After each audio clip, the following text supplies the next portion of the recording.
Hi, Zyad. How are you? I'm very well, thank you. How are you, Maya? I'm doing well. Very nice to see you. You're my friend, but you're also a known Arabic interpreter in the Ottawa courthouse. So I'm very happy to have you as my guest today for this episode of Who Cares, Zyad. If I obviously know who you are, but if you can please introduce yourself to Yeah. the audience and tell us I will. what you do. Yes. Thank you so much for having me, Maya. It's a pleasure. My name is Zyad Mohammed. I'm an Arabic interpreter. This is the introduction that we always say when we introduce ourselves to the courts. We say, I'm an Arabic interpreter and I'm fully accredited by the Ministry of the Attorney General. I have bachelor degree in English literature, and I have a master's in English linguistics, and I have another master's degree in conference interpreting from York University in Toronto. I teach English as a second language, and I also train interpreters, especially novice interpreter who opt to uh, join the market as an interpreter, whether as a conference interpreter or as a community interpreter or court interpreters. Um, I was also one of the founding members or the first instructors who designed the court interpreting program in York University, in the MCI program, the Master in Conference Interpreting. So that's me in a nutshell. Beside other things, I have hobbies in the media, and I have a career also in the media. I worked as a journalist before coming to Canada in Al Jazeera satellite channel and Iraqi television. So you can see I'm, jack of all trades, but hopefully not master of none. I love to do all of them. This is a great opportunity because maybe this is the first time interpreters can talk to lawyers and address uh, their work, the nature of the work that we do in the courts, and maybe our hopes and aspirations when working further in the future with lawyers. So Well, you're my host, and I will let you and speak. that's exactly why I'm having this interview with you, because I want to talk a bit more about what you guys do, because many of our clients require interpretation services, and it's very important. I mean, many of my clients are Arabic speaking clients, and they always need interpretation. So it's very important to have an interpreter present. So, Absolutely. Zyad, you did mention though that you are a fully accredited interpreter. So, if you're not fully accredited, what are you if it's not Okay. that?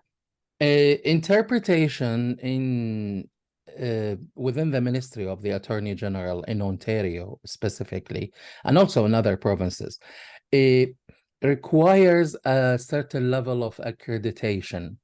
And interpreters in within the ministry are either fully accredited or conditionally accredited, and sometimes unaccredited.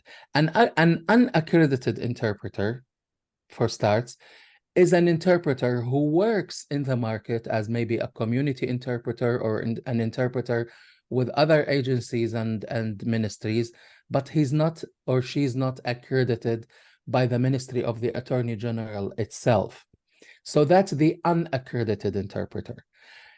On the other hand, we have accredited interpreters and conditionally accredited Okay, interpreters. but before we move into the other two categories, the unaccredited, what can they do? Unaccredited interpreters, sometimes, if the language is rare or Mhm. there's no accredited interpreter within the ministry, like, for example, a language spoken by a certain tribe in Africa, or like a very rare language, okay? Right. And there's no accredited interpreter that speaks that language, and there's a case or a matter in the court where it needs interpreting for this individual, maybe as a victim or as an accused person. So the ministry has to bring an interpreter, even if he or she are not accredited. So they come as unaccredited interpreters and do the job. But of course, sometimes lawyers or crowns require a voir dire. They voir dire the interpreter to ask them about their credentials and how much they know about the English and also the native language. So it's a bit difficult when it comes to employing an accredited interpreters, because there are risks. Because those people are not trained, they haven't been examined. So usually the courts tread with caution, you know, when it comes to employing unaccredited interpreters. But like I said, sometimes it's inevitable to hire them because the language is rare. On the other hand, for other languages like Arabic, English, French, Spanish, Mandarin, we have interpreters in all those languages, and the courts follow a very rigorous and strict testing criteria in order to accredit those interpreters. Okay, so we'll get into their like the requirements for that, but so if it's there's unaccredited, but then there is the fully accredited and the conditional. Yes. So if you can explain the difference between these two, please. I will. Yes.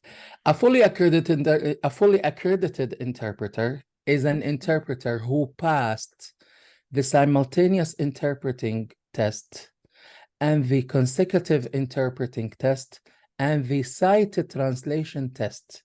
So there are 3 divisions to the accreditation test. The first part, or the first division, is called the cited translation. By cited translation, I mean translation from a written document, and that's why we call it a translation. It's not interpreting, because the interpreter will be reading with their eyes in one language, but they speak in a different language.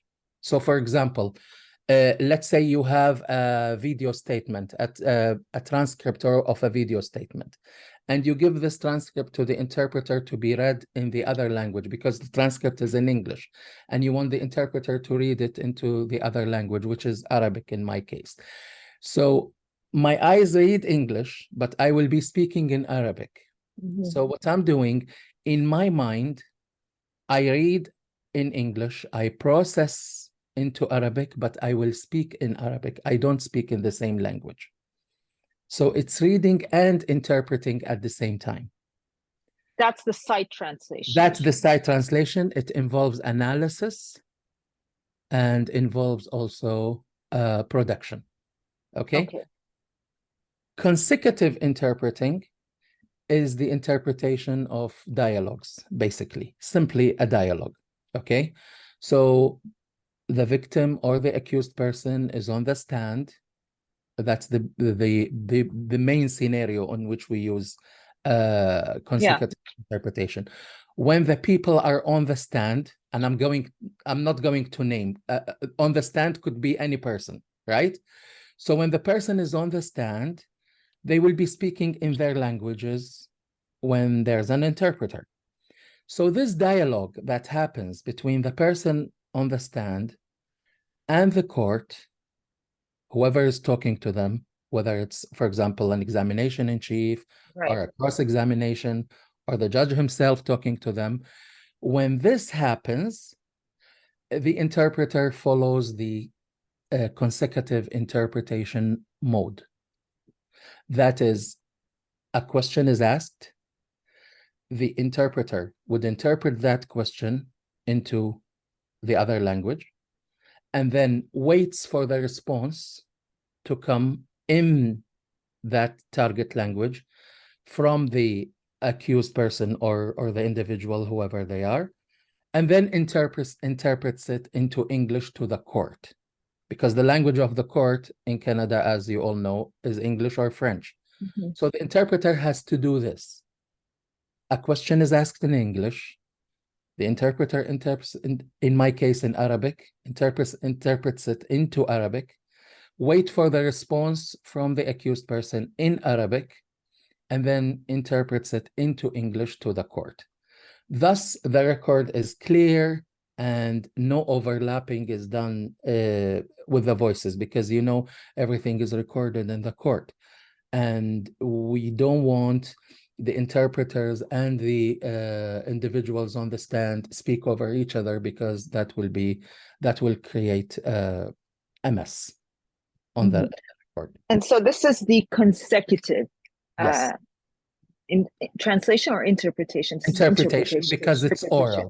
Interpretation is always oral. Okay. Translation is written. Okay. And then the third one is simultaneous, I guess. Simultaneous, Okay. yes. And this is the hardest, and this is the main reason why many interpreters become fully accredited. Because the interpretation process is done instantaneously. Yeah. Okay. This mainly happens during submissions, for example, during arguments, when basically put it in simple words, when the courts speak to each other. Okay, when there is no involvement in this dialogue between the accused person or the interpreter. The lawyer is giving a submission. For example, you are standing and you're giving your submission or closing statements or whatever, and then the accused person is only listening. So in this case, in order not to interrupt you or the judge, because the judge needs to listen to you and understand what your final thoughts are, so we do our interpretation in a simultaneous mode. And for this mode of interpreting, we need equipment. Yes. Special. Okay. Some courts are equipped with a simultaneous interpretation booth. Okay. And that makes life easy for both interpreters and accused person, because the interpreters will be sitting in a separate booth and interpret through the audio device that's given to the accused person, and they'll be listening to everything until the end of this process. Okay. In other cases where the courtroom itself is not equipped with a booth, then we have to be physically present in the body of the court, but we take aside, like by the clerks or the reporters on the side of the court or in the body of the court, and then speak on a microphone, and that microphone is like not a stable one, something that you wear, okay, and give a headphone to the accused person or the person involved. Let's call them the limited English speaking person, and that person will be listening to you through that device. So the interpreter will be listening from the court and then analyzes and interprets through the device to the accused person without interrupting the court, without being loud, because when you are inside, this is actually one of the challenges that we face. Maybe when we talk, if you're planning to talk with me about some of the challenges, this is a big challenge for interpreters. When you interpret in simultaneous mode and you are in the body of the court and you don't want to disturb all the process, but at the same time you want to hear everyone and you want to be heard by the individual. So that's a challenge. Maybe we can talk about it later. Definitely. Okay, but going back then to the types of interpreters. So the fully accredited one does all three types of interpretations, and the conditional does some of them, or? The conditional does consecutive and sight translation. Because a conditionally accredited interpreter is an interpreter who basically passed consecutive and sight translation, but they failed simultaneous. Okay. So if they score below 50 in simultaneous and over 70 in both consecutive and sight translation, they become conditionally accredited. So they can do everything except simultaneous except simultaneous, and I think also except criminal matters, unless there is a fully accredited interpreter with them. That is something decided by the court, and again, the necessity and need for that language. Okay, so that's an interesting point. So for criminal matters, you have to be fully accredited, or conditionally accredited, but with a fully accredited. So you can't be unconditional or unaccredited, or if there are like exceptional circumstances. Yes, you can't do a trial, a complete trial when you are, especially a criminal trial, Yeah. without being fully, Accredited? yes. Okay. If you're conditionally accredited, you can work with a fully accredited interpreter, okay? If there is a team of Yeah. interpreters, Yeah. but definitely not on your own, because, you know, in trials, usually the court assigns two interpreters. Yes. Because we need to relieve each other. It's a difficult work, and you can't even legally and logically be talking for the entire 6 hours of the day. Yeah. Right? Yeah. So that's why we take these pauses. The ideal time to relieve each other is 30 minutes. So you talk for 30 Okay. minutes, and then you interpret, I mean, for 30 minutes, and then you wait for your colleague to take over, and so on and so forth until the end of the day. All right. And so, Ziad, what is the process? So I know you spoke about the different types of accreditation, but I mean, there are some rules, there are some strict rules, I think, to Yes. becoming an Yes. interpreter. So if you can tell us a little bit about the process, like, is there like exams, or how There does is it an work? exam. Yes, the exam is set by the Ministry of the Attorney General itself. Uh, I don't know about like how did they created this exam, but I know the ministry makes it a prerequisite for every interpreter to become a court interpreter.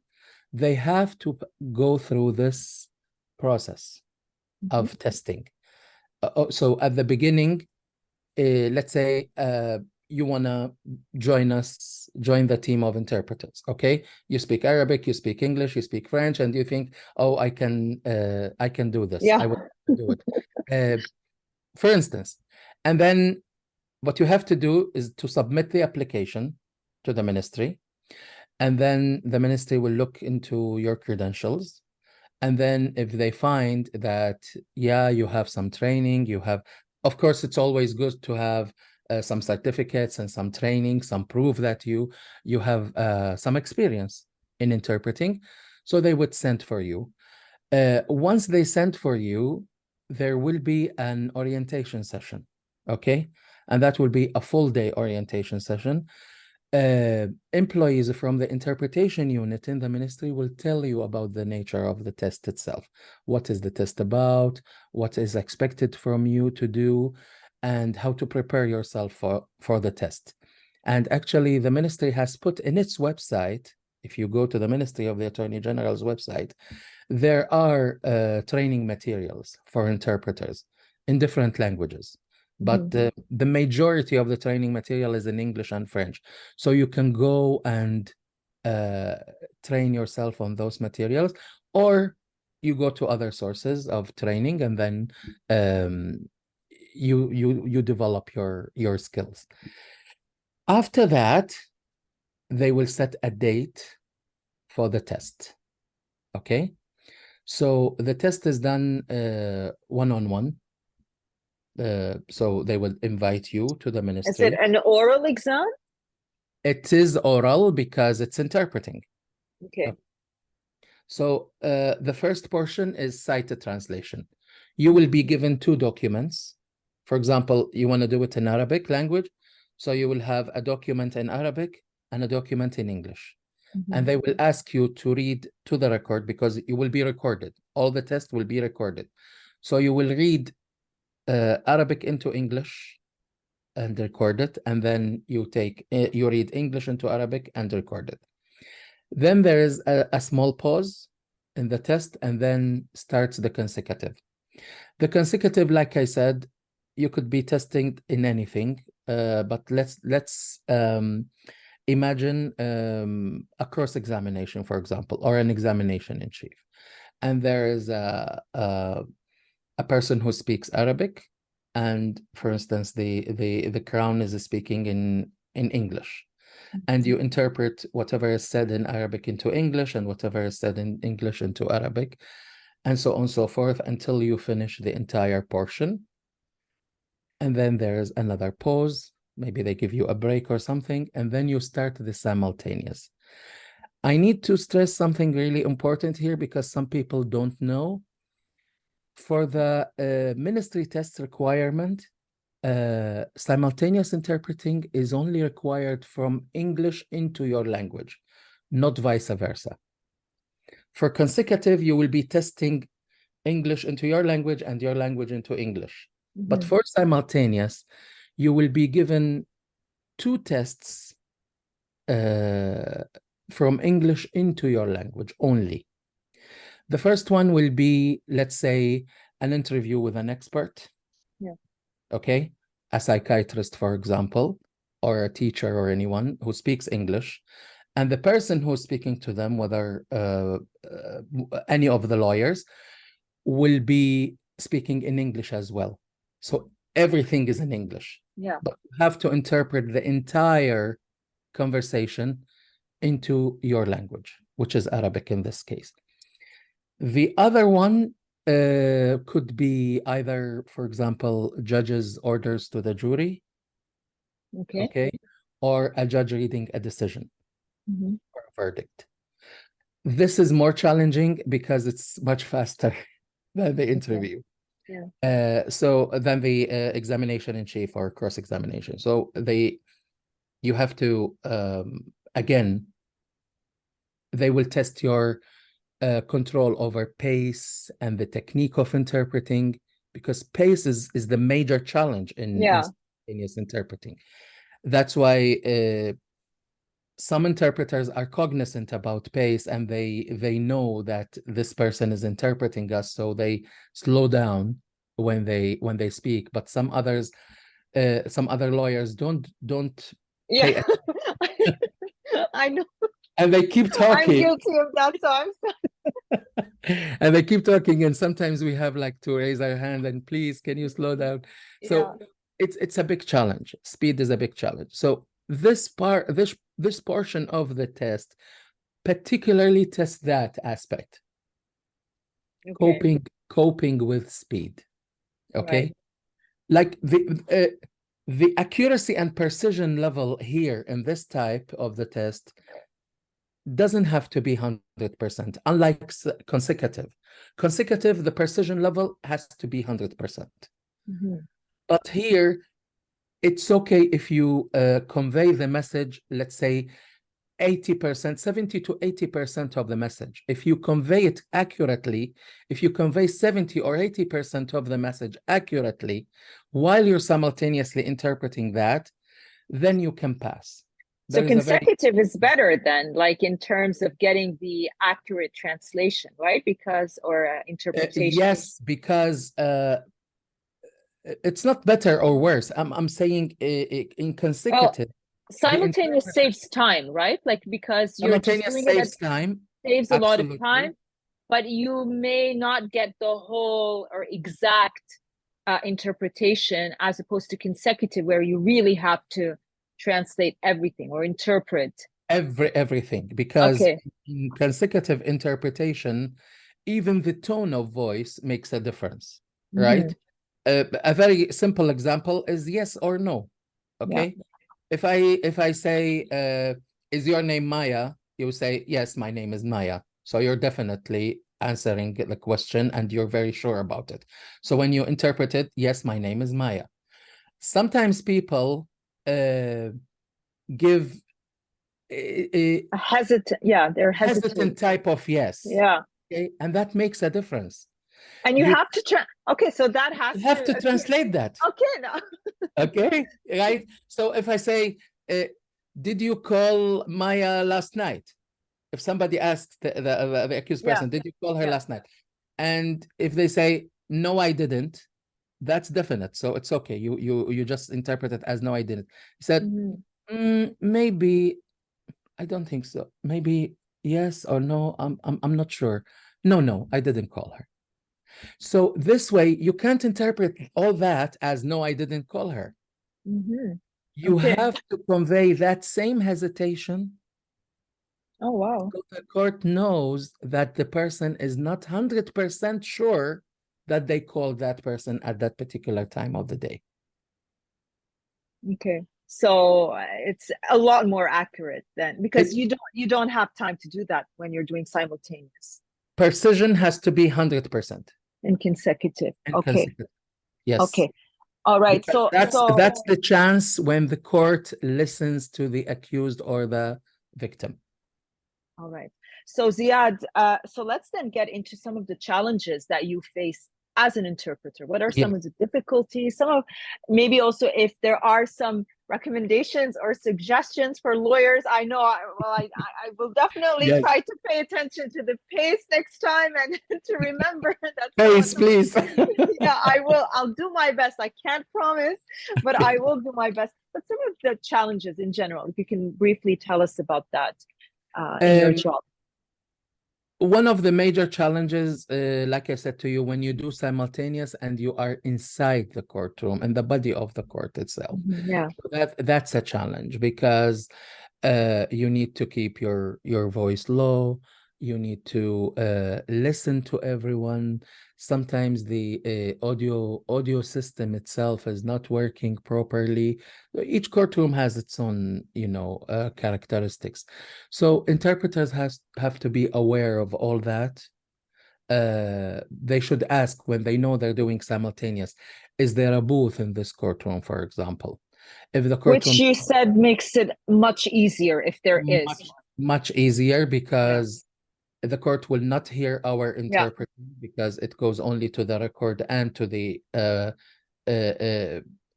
person interested in listening to the interpreters. Other than that, there will be no interference whatsoever. But when you are inside the court and simultaneously interpreting, maybe while you are speaking and giving your, for example, submissions, and you can hear me in your back, and you speak my language, and you feel this is irritating because it's Yeah. you can hear the interpreting, and you want to also express yourself to the judge, and you want to convince him that I want to prove my case. Yeah. Right. Yeah. So that's that's a challenge, and we are aware that we need to keep our voice down in order not to interrupt everyone, but at the same time we need to also to be able to hear everyone very accurately.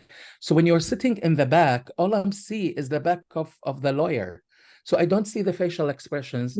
I don't see, and that makes a huge difference. Yeah. Because when you're able to see the lawyer, you can see the face, you can see the facial expressions, even if you miss you can read the lips as well. Yeah. lips. Okay, but all if all you see is their back and their hair, then you there's like 50% of that communication has gone. Yeah. And they can't see you, and they can't see that you are struggling, and also you can't see them in order to tell them, please slow down, I'm here, I'm doing my best. So this is one of the challenges. The other challenge is pace, of course, and speed. Some people tend to speak really, really fast. Okay. And the other challenge when there's numbers. Okay. So what do you mean? What do you mean by numbers? I've met a challenge like that in trials where there are numbers involved. Like, for instance, Numbers of witnesses, you mean? Or no, like fraud, for example. okay, numbers in the translation. In the translation. So there's like a lot of account numbers and dates and accounts of amounts of money. And crowns usually read very fast, and you want to keep up with all those numbers. There are so many numbers involved. Okay. Like suddenly the crown reads from an account number, this account number, and then there's this amount of money transferred on this date, and on this date the account, and there's so many numbers. Are you given this information at all, like in these types of cases where there are, like some very specific like numbers, accounts, or like what we do in this case, we ask the crown to give us a copy of that document. Okay, so at least you can keep with the numbers. And if the numbers are shown, for example, on a screen or something, you project yourself in a way that you can read from that screen, so you can interpret everything accurately. because that's very challenge when it comes to simultaneous, with numbers and dates, a huge challenge. Names also are another challenge, because sometimes people just say blah, blah, blah. That's all you hear. And like, what did you say? What's your name, please? And if it's not a familiar name, if it's not more a familiar name, challenging. It's not like Robert or John. Some names are not familiar, and you need also to verbalize it slowly so you can know that person's name. Yeah, these are the challenges.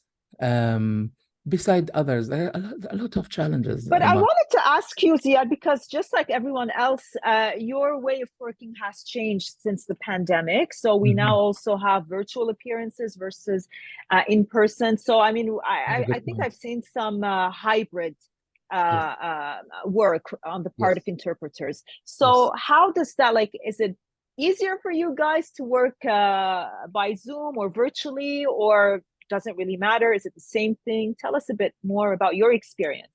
I would say the interpreter has to be tech savvy to work on. I'm not saying like an expert tech savvy. Tech savvy, be aware of having like it's necessary to have a professional microphone. Important to have a very good internet for connection. Virtual, for virtual matters. At the beginning, it was a nuance for all of us at the beginning of the pandemic, because it's a new situation. We have to adapt to it. But then later on, you know, we got the hang of it, as they say in English. So we got used to it. But unfortunately, until now, I still see some interpreters who are not very well equipped. Like, this is your bread and butter. So it doesn't hurt if you invest in a good microphone, and they're not very expensive, right? And call your internet provider and tell them to increase the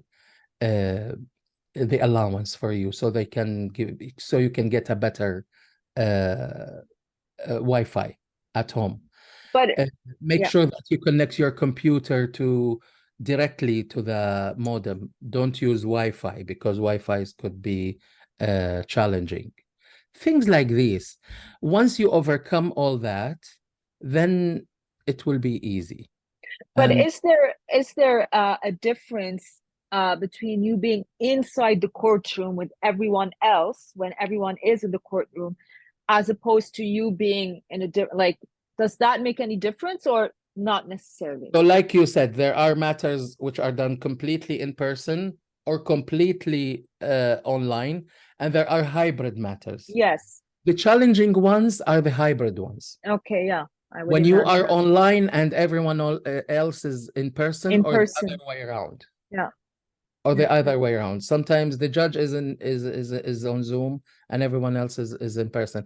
And it's challenging because like let's say it's hybrid, right? Because you don't get to see everyone in the courtroom on your screen, right? You only see the witness. That's one thing. You don't see the lawyer who's asking the questions, right? So I can imagine. So the courts had to put cameras like on every individual so you can see. But they don't, right? They don't. So that's one thing. Also, you need to be when you are hybrid, okay, you need to make sure that all lawyers are logged into Zoom, even if they're in person, because it's challenging to get the microphone within the courtroom. The quality of the voice sound will not be as good as if it's coming from the computer itself. So let's assume you are in person and I'm on Zoom. Yeah. If you want to give your submissions and you want me to try to interpret what you're saying, log into Zoom, okay, and have these two microphones working together, the laptop microphone and the court microphone. So the court microphone records you with the reporter's computer, but I can listen to you through the Zoom. It's very challenging if I listen to you from the court because it'll be muffled. Okay. So that's a major challenge. Yeah, I mean, we had a trial together not a long time ago, and that was indeed a challenge, and I had to log into Zoom. True. Yes. Some lawyers forget about them, and we have to remind the court, like, please ask the lawyers to log into Zoom when they speak. Even if we don't see them, at least we can hear them appropriately. Yeah. And in that particular trial, though, I'll have to mention you were there in person, but it's because we were the lawyers and the witness. We were in a separate room. Yes. So even for that, we had to log into Zoom, each lawyer, for you to hear So we better can in a hear. different room. So that's even when it's an in-person, but when there's CCTV, like there's a Yeah, different, then there's yeah. yeah, So that too, the lawyer has to be, makes I it mean, we hybrid. had Yeah. to, yeah, it's true. It becomes hybrid. Okay. Yes, it becomes hybrid. So I think hybrid ones are the challenging. Other Yeah. than that, when everybody's in person, you can, That's like the old days, ask right? It's the old days or the new days when everyone is on on Zoom. Zoom. Yeah, That's also not very challenging because now right. the technology is improving, and clerks have also been trained very well on using Zoom. Yeah, So a lot of the challenges that occurred at the beginning when the pandemic started, many of them have been overtaken. yeah. Okay, Yeah. nice. So it's Yes. much better now. Much better. Like I said, now we have the hybrid is the only impediment. The more When difficult. it's hybrid, it's more difficult. Yes. Okay. All right. Well, Ziad, I want to thank you so much for taking the time to chat with me today Thanks for about having me. your work. It's very interesting because I know a bit about what you do, but I learned a lot more today. And I think from now on, I'll only ask for consecutive interpretation. I will not ask for simultaneous because I don't want the gist of it to be translated. So I think now I Yes. learned something very important today. Thank you so much. It's You're very welcome. always a pleasure to chat with you. I mean, we always work together because of the nature of my Of client course. Yes. base. I'll see you soon, inshallah. And thank you Inshallah. for taking the time. Thank you very much, Maya, and thanks for the beautiful time we had together. And I wish this could educate the people a I know, little I'm about sure it will. what we do. Interpreters' work is very vital in the courtroom Yeah. because they bridge the linguistic gap. I think without an interpreter, there will be a huge difficulty of communication. So I consider what they do is essential and also humanitarian because you help these people to give them a voice, and tell the court what they know about their experiences, especially when it comes to victims and whatnot. No, I totally agree. I mean, for me, most of my cases wouldn't work if I didn't have you guys. Well, I'm interpreters. extremely grateful for everything Thank you you. do. Thank you. And I hope that this episode will show the importance of what you do. And it's a very difficult job. Honestly, Absolutely. like you have to be super patient to do what you do. I don't have that patience. Thank you So for appreciating that. Thank you so much.